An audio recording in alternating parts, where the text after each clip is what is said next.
सोमहं स्नानं जलं प्रतिर्घृतां लक्ष्मी नारायणाय नमो नमः। जल से उसमें डाल दो थोड़ा, यही से इसमें से थोड़ा जल लो, थोड़ा सा ऊपर डाल, थोड़ा डाल एकदम। ओम गंगा सिंधु सरस्वती गोदावरी नर्मदा कावेरी सरयू स्नानं जलं प्रतिर्घृतां।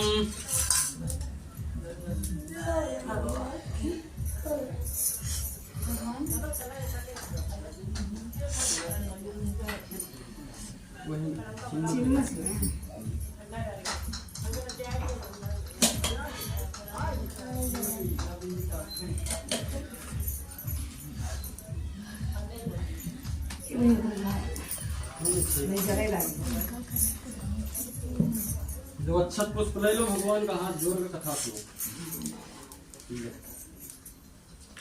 ओम श्री गणेशाय नमः, श्री गणेशाय नमः। एक समय की बात है कि एक जो नैमिषारण्य तीर्थ है, जिसको हम नैमिष बोलते हैं, उसमें सोनिकादि 88,000 ऋषियों ने एकत्रित हुए। इकट्ठा होके भगवान सूत जी से पूछा कि हे प्रभु, ये जो कलयुग आ रहा है, इसमें वेद विद्याएं रहित मनुष्यों की भक्ति किस प्रकार होगी तथा उनका उद्धार कैसे होगा, क्योंकि इस कलयुग में जो मनुष्य है, जीव प्राणी है, वो सब दुखों से युक्त होकर और मोक्ष को प्राप्त कैसे होंगे। ऐसा में मन में सोचकर कैसे बतलाएं कि भगवान जो कलयुग आ रहा है, इसमें भक्ति होगी ही नहीं, सब मनुष्य जो है पाप की ओर बढ़ेगा। तो वो कथा सुनने की हमारी इच्छा है। तो सर्वशात ज्ञाता श्री सूत जी बोले कि हे वैष्णव, मैं पूज्य आपसे इस व्रत को कहता हूँ, ध्यान से कहा बतलाइए महाराज जी। कहा कि जिस व्रत को नारद जी ने लक्ष्मी नारायण से पूछा था और श्री लक्ष्मीपति ने मुनिश्रेष्ठ नारद से कहा था, सो ध्यान से सुनो। कहा एक समय योगी राज नारद जी दूसरों की हित की इच्छा से अनेक लोकों में घूमते हुए मृत लोक में आ पहुँचे। जहाँ पर हम लोग रहते हैं, इसको मृत लोक कहते हैं। और मृत लोक में आए, वहाँ पर देखते क्या है कि बहुत से योनियों में जन्मे हुए प्राय सभी मनुष्यों अपने कर्मों के द्वारा अनेक दुखों से पीड़ित देखकर सोचा कि नियत करने से निश्चय ही इनके दुखों का नाश हो सकेगा। तो ऐसा मन में सोचकर विष्णु लोक को गए। वहाँ देखते क्या है कि जो भगवान विष्णु नारायण थे, वो श्वेत वर्ण और 4 भुजाएं वाले देवों को, इस नारायण को जिनके हाथों में शंख चक्र गदा और पद्ममालाओं से अलंकृत देखकर पहनने हुए दिखलाई पड़े। तो सभी लोग स्तुति करने लगे कि हे भगवान, आप अत्यंत शक्ति से संपन्न हैं, मन तथा वाणी भी आपको नहीं पा सकती। तो आपका आदि मध्य है, अंत नहीं है, निर्गुण स्वरूप सृष्टि के कृणाभूत भक्तों को दुख को नष्ट करने वाले हो, आपको मेरा नमस्कार प्रणाम है। तो नारद जी से इस प्रकार की स्तुति सुनकर भगवान बोले कि हे मुनिश्रेष्ठ, आप में मन में क्या है, आपका किस करने के लिए आगमन हुआ है, निसंकोच से हमसे विधि पूर्वक ध्यान से बतलाइए। तब नारद मुनि बोले कि हे भगवान, हे तीनों लोक के स्वामी, मृत लोक में जो सब मनुष्य जो अनेक योनियों में पैदा हुए हैं, अपने अपने कर्मों के द्वारा अनेक प्रकार के दुखी से दुखी हो रहे हैं। हे नाथ, मुझ पर अगर दया रखते हो तो बतलाइए कि उन मनुष्यों को सब दुखों थोड़ी से प्रतन कैसे दूर हो सकते हैं। श्री भगवान जी बोले कि हे नारद मुनियों, मैं आपकी भलाई के लिए तुमने बहुत अच्छी बात पूछी है, जिसके काम करने से मनुष्य मोह से छूट जाता है, वो मैं कहता हूँ, सुनो। कहा बतलाइए महाराज जी। कहा पहले समय में बहुत पुण्य को देने वाला स्वर्ग तथा मृत लोक दोनों में दुर्लभ एक उत्तम व्रत है। आज मैं प्रेमोस होकर तुमसे कहता हूँ, ध्यान से सुनो। कहा बताइए महाराज। कहा श्री सत्यनारायण का यह व्रत अच्छी तरह विधान पूर्वक करके मनुष्य तुरंत ही अपने मोक्ष को भोग कर मरने पर मोक्ष को प्राप्त होता है। और श्री भगवान के वचन सुनकर नारद मुनि बोले कि उस व्रत का क्या फल है। तुम चाची उधर दिमाग न लगाओ, तुम इधर देखो बस। क्या विधान है और किसने दिन इस व्रत को किया जाए और किस दिन इस व्रत को करना चाहिए, तो विस्तार से कहो।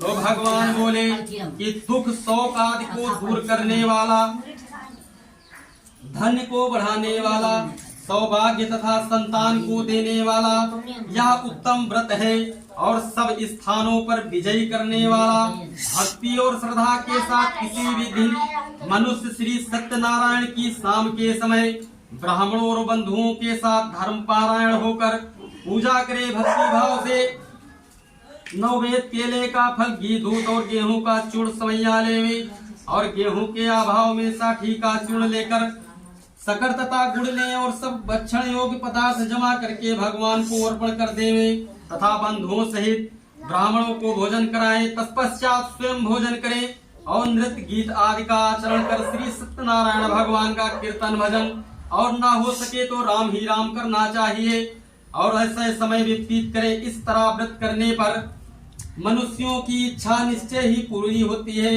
विशेषकर काल में स्वर्गलोक में यही एक उत्तम सरल उपाय है। इत श्री स्कंद पुराणे रेवाखंडे प्रथमोऽध्याय समाप्त। बोलो सत्यनारायण भगवान की जय।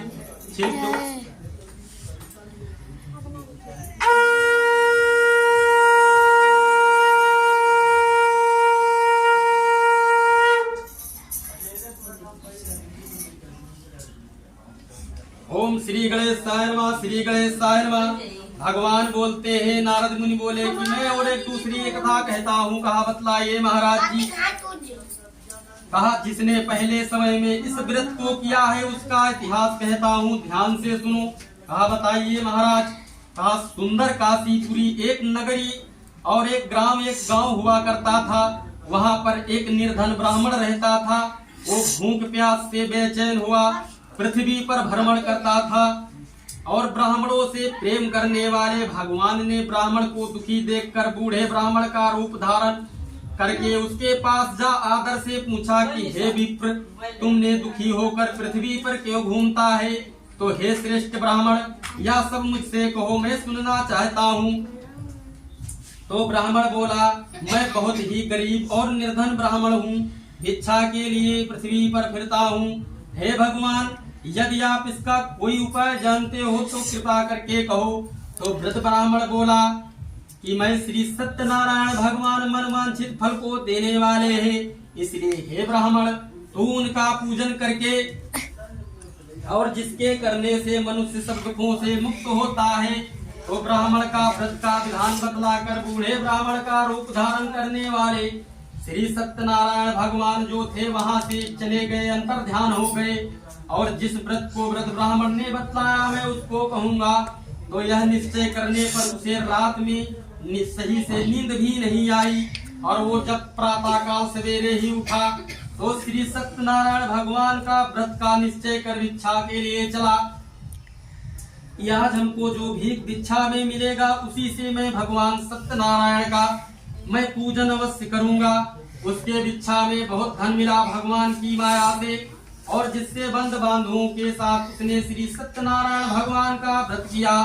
इसके करने से वो ब्राह्मण सब दुखों से छूटकर अनेक प्रकार की संपत्तियों से युक्त हुआ। उस समय वह ब्राह्मण हर मास, हर पूर्णिमा और हर संक्रांति को इसी तरह से भगवान सत्यनारायण का व्रत करने लगा। तो सत्यनारायण भगवान के व्रत को जो करेगा और जो सुनेगा सब पापों से छूटकर अंत में स्वर्गलोक को जाएगा। तो आगे जो पृथ्वी पर सत्यनारायण का व्रत करेगा से मनुष्य सब दुखों से छूट जाएगा। इस तरह से नारद जी ने नारायण का कहा हुआ यह तुमने कहा है तो हे विप्रो, मैं अब और एक कथा कहता हूं। तो ऋषि बोले कि हे मुनीश्वर, संसार में इस ब्राह्मण से सुनकर किस किसने इस व्रत को किया और किस समय वो सुनना चाहते हैं, इसके लिए हमारे मन में श्रद्धा है। तो सूत जी बोले कि हे ब्राह्मण, मैं मुनियों जिसने इस व्रत को किया है वो सब सुनना मैं चाहता हूँ। एक समय का ब्राह्मण धन और स्त्रिया के अनुसार बंधु बांधुओं के साथ व्रत करने को तैयार हुआ। उसी समय एक लकड़ी बेचने वाला वहाँ पर एक बूढ़ा आदमी इसी प्रकार से वहाँ पर कथा हो रहा था। तो एक बूढ़ा आदमी जो लकड़ी बेचता था, भ्रमण करता था गांव गांव, वहाँ पर लकड़ियों का गट्ठर रखकर और कथा को सुनने को ब्राह्मण के घर गया। और वो जो प्यास से दुखी होकर लकड़हारा उनको व्रत करते इसी तरह से देखा और ब्राह्मण को नमस्कार करके कहने लगा कि हे ब्राह्मण, आप यहाँ क्या कर रहे हैं और इसके करने से क्या फल मिलता है, तो कृपया करके मुझसे कहो। तो ब्राह्मण ने कहा, सब मनोकामनाओं को पूरा करने वाला यह श्री सत्यनारायण भगवान का व्रत है और इसकी कृपा से मेरे यहाँ धन धान आदि की वृद्धि हुई है। तो ब्राह्मण से इस प्रकार व्रत के बारे में सारी जानकारी प्राप्त कर लकड़हारा बहुत प्रसन्न हुआ और अंत में जब समापन के समय शरणामृत और प्रसाद खाने के बाद अपने घर को गया तो लकड़हारे ने भी मन में संकल्प किया कि आज जो हमको ग्राम लकड़ी बेचने से जो धन इकट्ठा मिलेगा उसी से मैं श्री सत्यनारायण भगवान का उत्तम व्रत अवश्य करूंगा।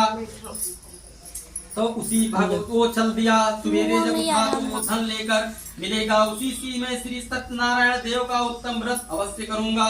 यह मन में सोचकर विचार कर वह बूढ़ा लकड़ियां अपने सिर पे रखकर जिस नगर में धनवान लोग रहते थे वहाँ सुंदर नगर में गया। उसे रोज वहाँ पर जैसे 10 रुपया तो आज 100 रुपया, क्योंकि भगवान सत्यनारायण की कृपा से और उनकी सभी माया थी तो उनका जो दाम 4 गुना दाम मिला और पहले दिनों से 4 गुना मिला। तब वह बूढ़ा लकड़हारा दाम ले और अति प्रसन्न होकर पके केले के फली शक्कर घी दूध दही और चूनका इत्यादि श्री सत्यनारायण भगवान का इसी तरह से व्रत की कुल सामग्रियों को लेकर अपने पत्नी और अपने परिवार के साथ में बैठकर इसी तरह से विधि पूर्वक भगवान सत्यनारायण देव का व्रत किया और वह व्रत करने को लेकर अपने घर को गया। फिर उसने अपने भाइयों को बुलाकर पूजन और व्रत किया। उस व्रत के प्रभाव से भगवान बोले कि मैं और एक भगवान से कथा सुनना चाहता हूँ। कहा बतलाइए। तीसरी अध्याय की कथा कहता हूँ। कहा बतलाइए महाराज जी। कहा कि एक सुनो, कहता हूँ कि सुनो। पहले समय में एक उल्कामुख नाम का एक राजा था। वो बहुत बुद्धिमान राजा था और वो बहुत सत्यवादी और जितेंद्रिय था। वो प्रतिदिन देव स्थानों में जाता था, गरीबों और साधु संतों को धन देकर उनके कष्ट को दूर करता था। उसकी जो पत्नी थी वो कमल के समान मुख वाली और सती सावित्री थी। वो भद्रशिला नदी के तट पर उन दोनों ने श्री सत्यनारायण देव का व्रत किया। उस समय में वह एक साधु वैश्य आया। उसके पास व्यापार के लिए बहुत साधन था। वो नाव को किनारे पर ठहरा कर राजा के पास गया और राजा को व्रत करते हुए देखकर विनय के साथ पूछने लगा कि हे राजन, भक्ति युक्त चित्त से आप यहाँ क्या कर रहे हैं? मेरी भी सुनने की इच्छा है, तो आप मुझे ध्यान से बताइए। तो राजा बोला कि हे साधु, अपने बंधुओं के साथ पुत्र की प्राप्ति के लिए भैया यह महाशक्तिवान श्री सत्यनारायण का व्रत किया हुआ पूजन किया जा रहा है कि मेरे कोई संतान नहीं है मेरे इसके लिए, और इसका निश्चय करने पर मेरे संतान अवश्य होगी। तो राजा के वचन सुनकर साधु आदर के साथ बोला, हे राजन, मुझसे भी इसका सब विधान बताइए। मैं भी आपके कथा अनुसार इस व्रत को करूंगा। मेरे भी कोई संतान नहीं है तो इससे निश्चय ही होगी। तो राजा से सब विधान सुनकर व्यापार से निवृत्त हो वो आनंद के साथ घर गया। तो साधु ने अपनी स्त्री के संतान देने वाले उसका व्रत का समाचार सुनाया और कहा कि जब मेरे कोई संतान होगी तब मैं इस व्रत को, भगवान सत्यनारायण का व्रत मैं अवश्य करूंगा।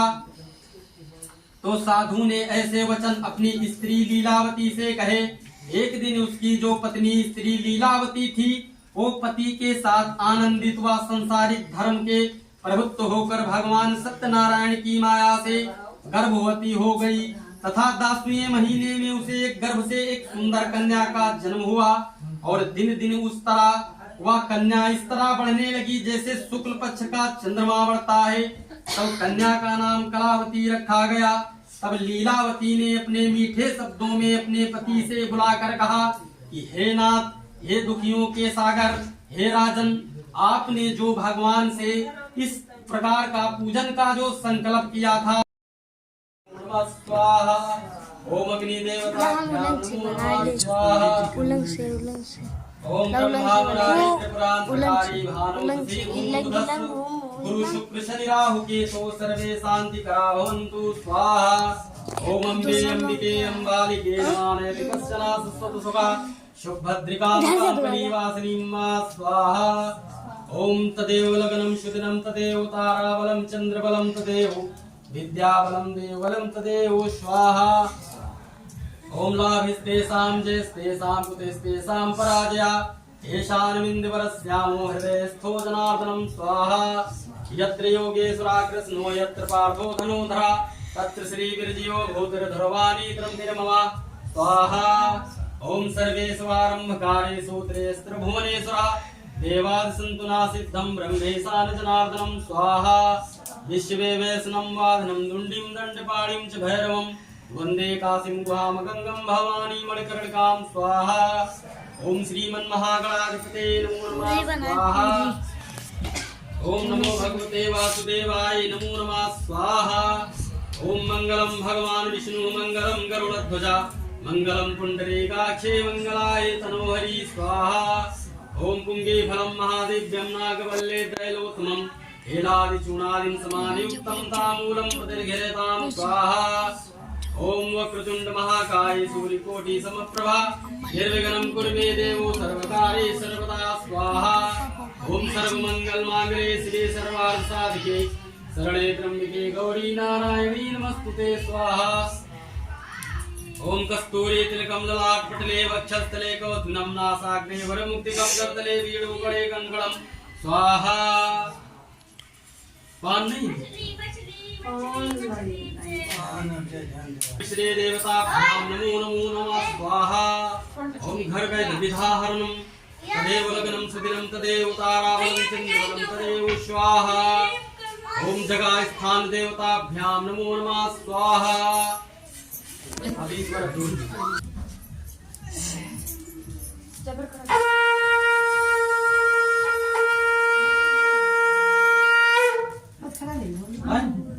अरे चलो ठीक है बस।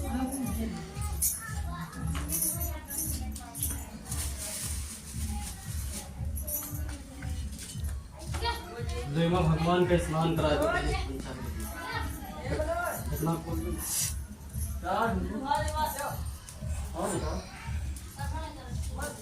विनोद दिया भगवान पर से चले यार, जब से तब से यार उनको देखो नहीं करे।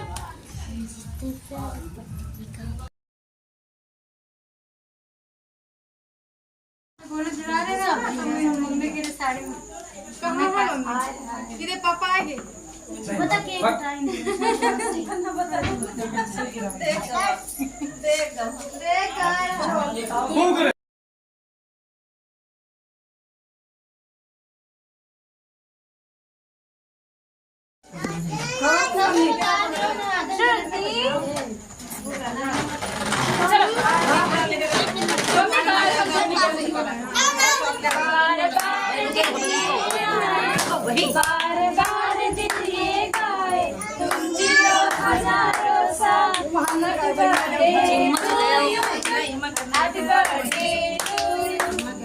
ये फिल्टर लगावा करो कहाँ का फिल्टर ने नॉर्मल कैमरा बना तो फिल्टर ना देखो ना खड़े हो जाओ खड़े हो पापा खड़े अम्मा तू देगा तो फोड़ना पड़ेगा। हां भैया बैठ के तो फोड़ना पड़ेगा। हम दिया जा दे हो वो कहां दिया ना नहीं तेरा रख दी ना खड़े इतना ही मजा इतना चावल इधर रखी हां मैं पागल का दे काहे ना ना मैं कहीं ना चावल का ओ ना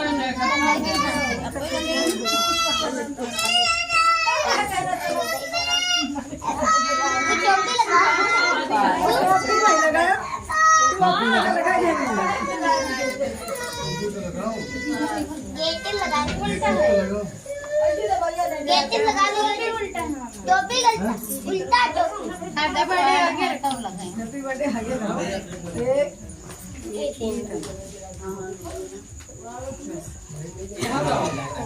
अम्मा के वो लड्डू खिला दो सा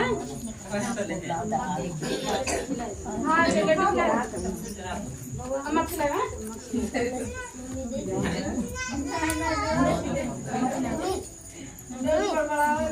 अब देखा फोन के टाइम घेर कम पर दीपक या नाम देखो बना लो दिया हम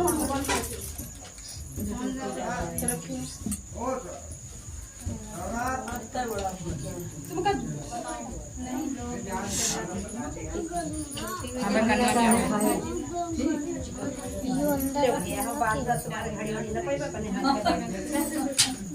चलो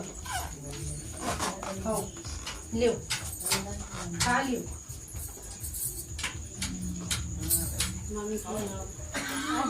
आगे तुमको आने न पाई भाई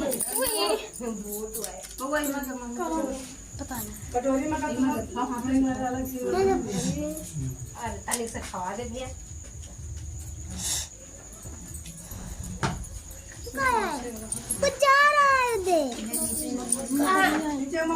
हटो हटो सर कपड़ा हटाओ अरे हटो यार इतना डरा दो अम्मी खवा खवाए फिर खवाए जब देखो तो खवाया बड़े मुख खवा जो खोपड़ी टन टन लावा अब फोड़ दो तो फिर चलेगा मत पाएगा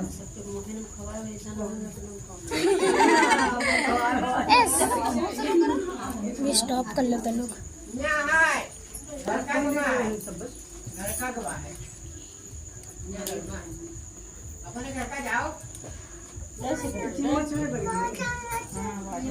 नाचो सब कोई बाजा बज रहा नाचो अब नाचो भी घर में चले अब नाचो हम बेटा खाए कि नहीं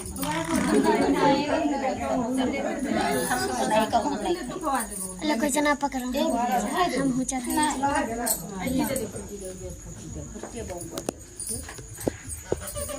और लगाओ वो देखो ऊपर ढालो ऊपर का नीचे रखा है पतरी गिलास दिखा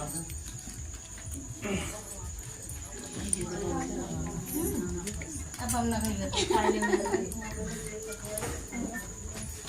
दीदी आ गए हम सो गए लंबा फूली आए आओ दीदी आओ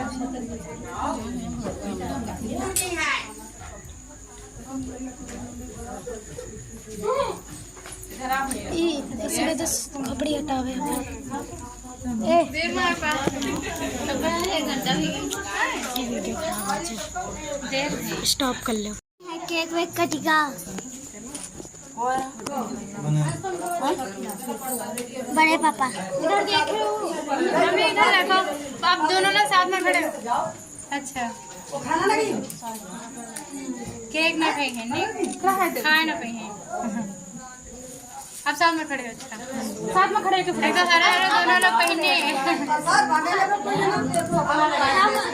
देखो सिस्टम है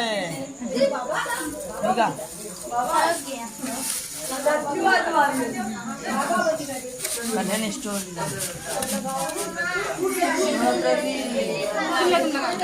वो लगा तो लोडिंग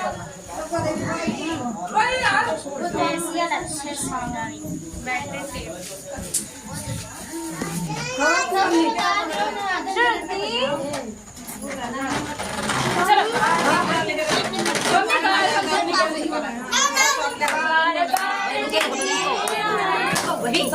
बार दिन ये गाए तुम जियो हजारों साल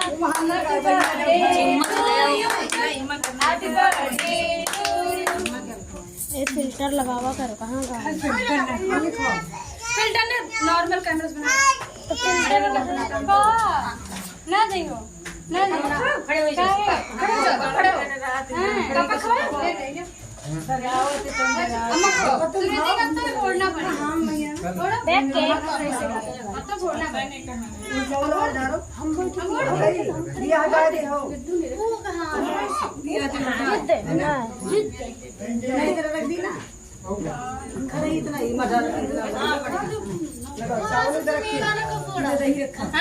मैं पागल हो गई काहे नहीं ना मुझे कहीं ना का ओ नहीं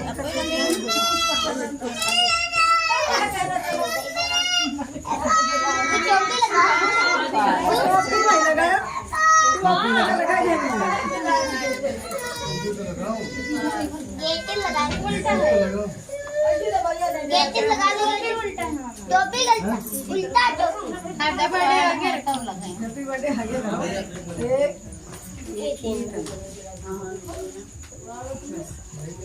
अम्मा के यहाँ लड्डू खिला दो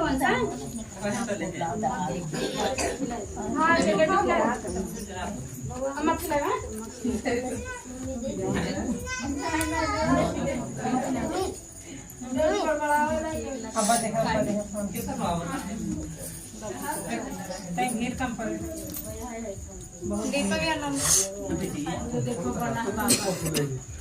लो दिया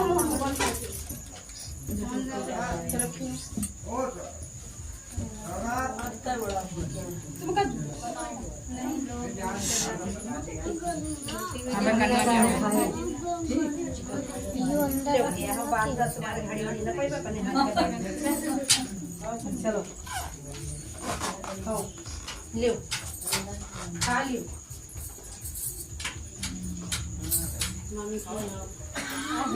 आगे तुमको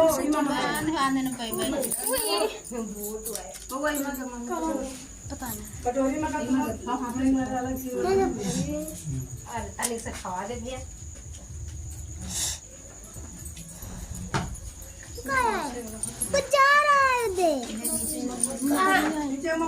हटो हटो सर कपड़ा हटाओ अरे हटो यार इतना डरा दो हवाए को रास्ता हवाए जब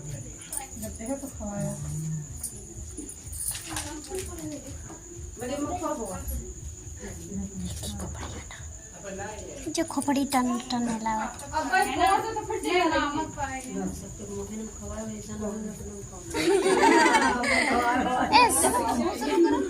ये स्टॉप कर लो पहले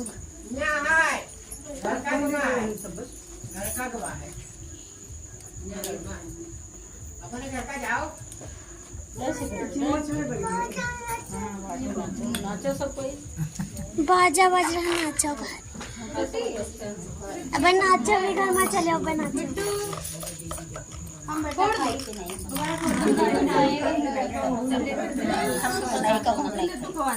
कोई जना पकड़ो हम हो जाते और लगाओ ऊपर ऊपर नीचे रखा है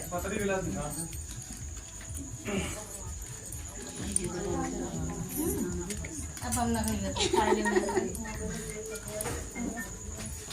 दीदी आ गए हम सुखेरी लंबा फूली आए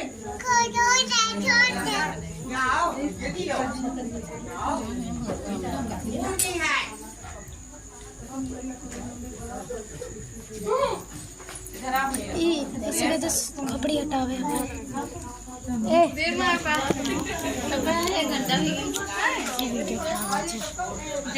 स्टॉप कर लो।